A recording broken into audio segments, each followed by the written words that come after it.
from the Ticats Audio Network, this is the Coach O Show with Luke Tasker. Ticat fans, welcome to the Coach O Show with Luke Tasker. It's our weekly update with myself. I'm Luke Tasker. I'm joined by Orlondo Steinauer every week. Coming out of the bye week, I'll get right into it, Coach. How was it for yourself? Productive week?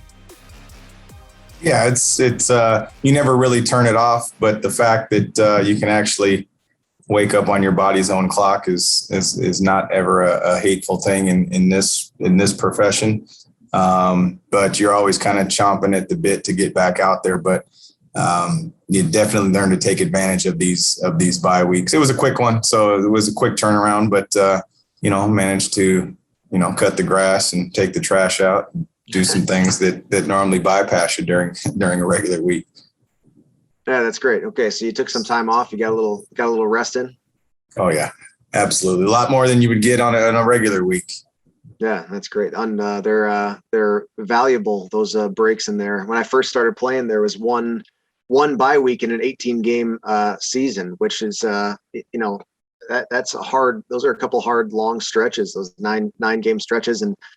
By the time I was done, we had 3 of them. So it was we were lavished in bye weeks by the end of it. And in 2019, of course, we had an additional bye week at the end. So either way, they're valuable to take. How about the coaching staff? What did you expect of your staff throughout the bye week?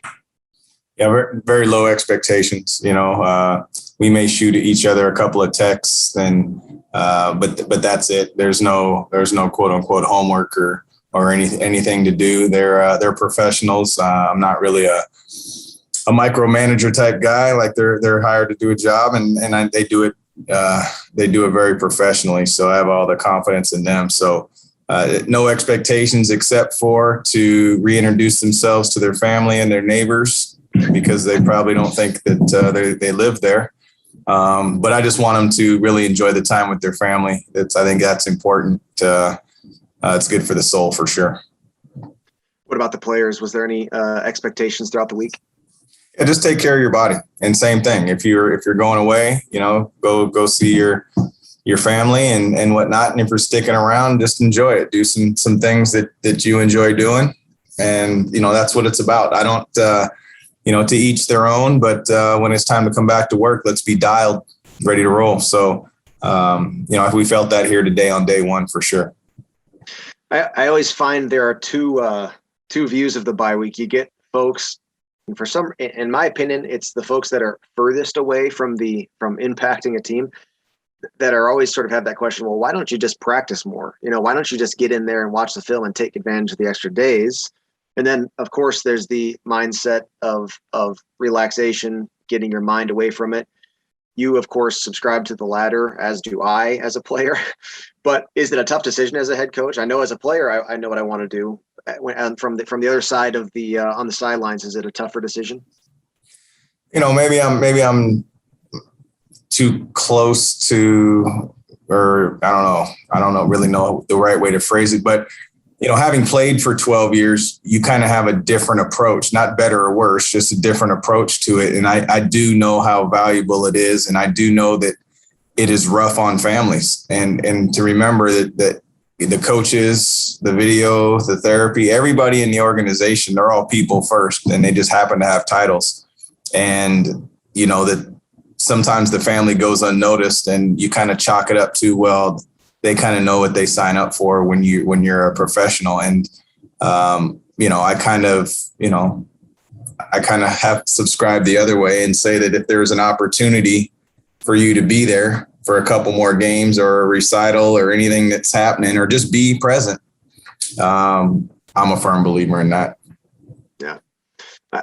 2014, you remember the last game of our season that year. We beat Montreal by 8 or more, we're first. If we lose, we're not in the playoffs. And if we win by less than 8, I think we would have been then hosting the semifinal, I think, or whatever. Everything was still available. And we won by, I think, 14 to get the bye week. And Ken Austin gave the team the week off. And we got out of there. And I remember him from the media sort of taking a little bit, not heat, but just a little bit of questioning, like how, don't you want to get on top of things for the Eastern Final? And as a player, I was like, this is the best thing we could possibly do is get out of there. And then, of course, we beat Montreal again 2 weeks later for the East Final. So it's set in my mind in stone what a bye week is for. Now you've had day one now. So how did it turn out? Was it a positive day on the field? It really was. And if you have the right people, you kind of get that natural energy lift. I think players, coaches, everybody kind of wants to get back to work. And so you kind of get that natural energy lift. I think the real, I guess the real, I'm going to come up with the word here in a second. What you want to be able to do is take that energy and transform it into execution, right? You just don't want to be out there running around mindlessly, just excited to be there. At this point in the season, you want to execute at a high level. And I think that, we were able to find that right mix out there today. Dane Evans out throwing the football. How's it to have him back on the field? Yeah, it's good. He's been throwing for a while and, he didn't have an arm injury. It's just the torque and doing things full speed. And we've talked about that, when it comes to most injuries is, running on the side and, shadowing people and doing different things is one thing. And getting out there with your teammates is another. So, we'll see how Dane reacted and how he feels. It's always a 24-hour deal. How do you feel? You could feel great after practice and then wake up sore and it's hard to put one foot down on the floor. He's a tough customer, I'll tell you that. But it's, the cool thing about Dane, Luke, is that, he remained present regardless. It didn't really feel like he was gone. So meaning he was on the field all but, some doctor appointment days. So to have him back out there, throwing and just being a part of more is awesome, but he's been present since his injury. He's just that type of man and teammate. Yeah, and the start of his career was that same role that he falls back into right now when he really was a really positive backup quarterback. Before he got his chance to take over, he was a guy who you could trust, not only in the event that if he did have to get into the game, which obviously that went well for him in 2019. Yeah. But just you could trust his attitude and energy in the locker room. It doesn't surprise me that he snaps right back into that mold easily. That said, Jeremiah, his best game probably since 2019 and since he was operating at the highest level in the CFL, coming off of his best game since then.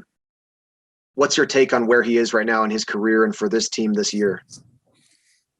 Well, for his career, it'd probably be a longer conversation. But where he's at right now is, I feel like he's about as close to healthy as he's going to get for this season. At this point in time, he's got some live game situations under his belt.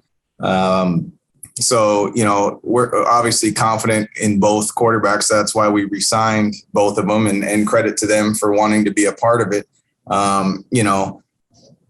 The career, I don't have a crystal ball when it comes to any quarterback or any player, but, I see both of these quarterbacks playing for a long time in this league if they so choose. Obviously that health is the name of the game for any athlete. And at the most important position on the football field, that's even heightened.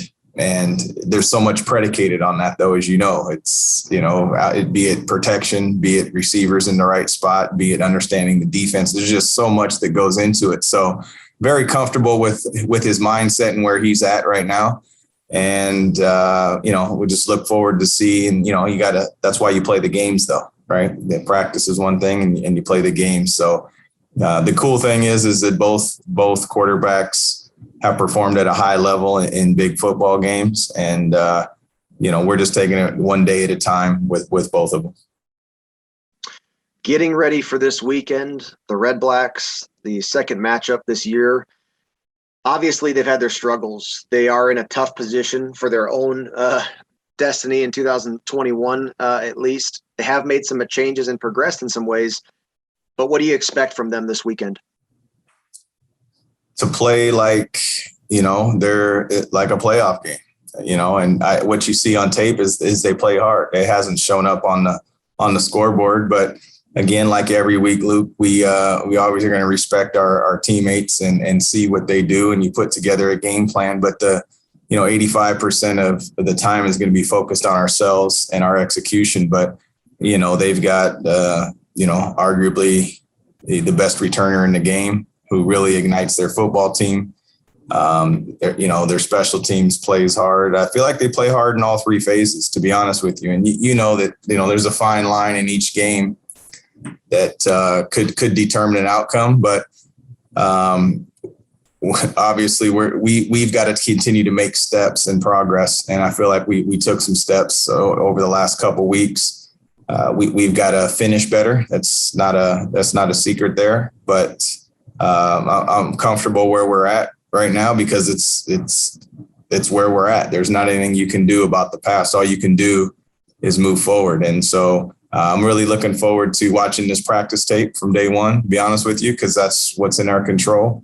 And then I'll be fired up for day two. So coming full circle, I expect them to come out swinging. And I, as every week, I just love our football team, and I'm waiting to see, our response.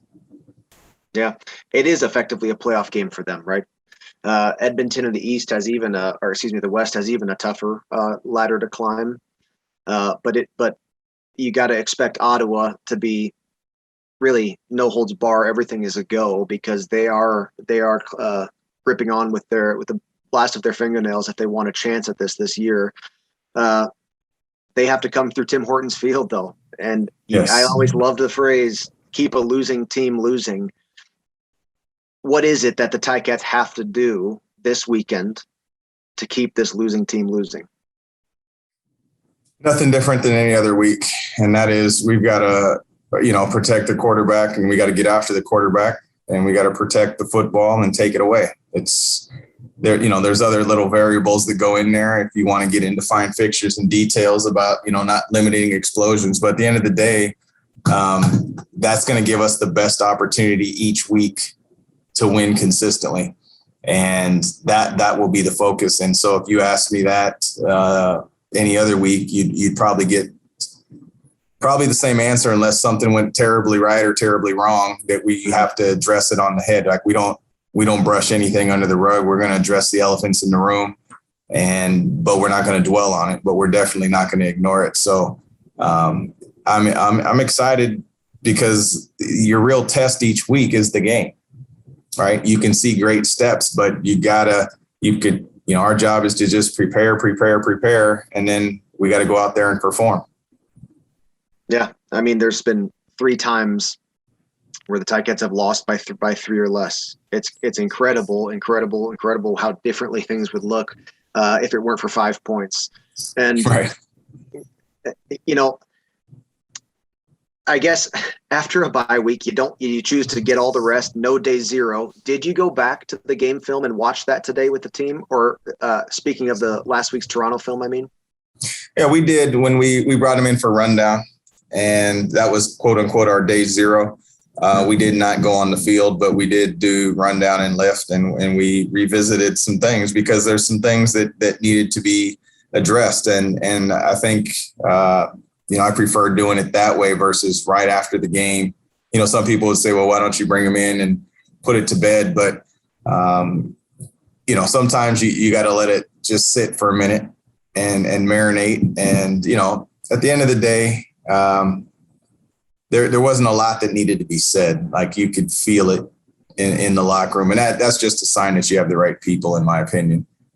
You are what your record says you are, but it's your own belief system and what goes on behind these walls that's really ultimate important. Everything else is just noise. What jumped off the film during the rundown from last week's game? Just opportunity to close the game out in all 3 phases. And, it wasn't just the final drive. It wasn't just, getting the field goal. There's, with special teams opportunities, offense and defense. And that's what a team is. Now, each one of those phases, if you asked, the people on those teams, they'd say, yeah, I want to be in that situation. I want you to be able to point the finger at me when the game's on the line. And when you don't come through, it's a disappointing thing. But that's really was the emphasis, right? It's easy to point to 2 plays or a last drive or whatnot, but there was, 3 minutes, 4 minutes before that contributed to that situation. So we sharing it together, and that's really what jumped out. Yeah. Well, we got 5 games left, and the East is taking shape. Of course, Toronto has a 2-game lead on the Ticats. Montreal is sort of an interesting place right now, and they just make a big trade. How does Trevor Harris' presence back in the East sit with you? What's your take on that? Well, my only personal experience with Trevor is just my time in Toronto when he was the backup quarterback there, and I had a lot of respect for him and how he was buying his time behind, at that point, Ricky Ray, and then of course Zach Caleros was there, so we were pretty quarterback rich there. And of course, Jarius Jackson was also there. So, and then when he finally got his opportunity, I thought he did a great job. So, obviously, he's a champion from being on that team. He's led his own team in his own way. So I think I can't speak for Montreal, but, obviously there's got to be some comfort food there. There's got to be a level of comfort, regardless of their impression of their current starting quarterback or not. Obviously they made a move for what they felt was best for them, but so him coming back to the East, really, haven't spent a lot of time on it. I just, I'm happy for him. If, I just think he's a good person, and I've been around him, but I haven't been around him for a few years now. Yeah. And looking ahead, I mean, the Ticats aren't going to face, short of the playoffs, they don't face Montreal, but, it'll be interesting to see how that shakes down as the playoffs become more and more focused into picture. But Coach, we'll call it there for the Coach O Show for the day. Day 2 tomorrow, and I cannot wait to get back into the booth in the stadium this Saturday for what will be surely a great game against the Redblacks. Thanks for your time, Coach. Looking forward to to the Coach O Show as weeks progress. Thanks, Luke. Have a great one. We'll see you next week. The Coach O Show with Luke Tasker. Like, subscribe, and find out what Coach is thinking every Tuesday.